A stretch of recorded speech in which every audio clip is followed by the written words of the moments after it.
E il Paron de Casa era un faro. Di giorno la cima del campanile segnalava con gli specchi e di notte con i fuochi.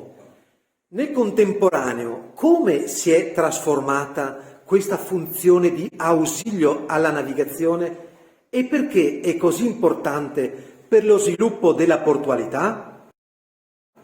Piero, è una delle domande che ci siamo posti più frequentemente ultimamente. Beh, è la domanda centrale, come si è evoluta per lo sviluppo della portualità quella che era una realtà veneziana fondamentale. Si è evoluta con i moderni sistemi di comunicazione, attraverso i satelliti, attraverso la capacità di dialogare direttamente con le navi e portare all'attenzione dei comandanti le informazioni di cui hanno bisogno.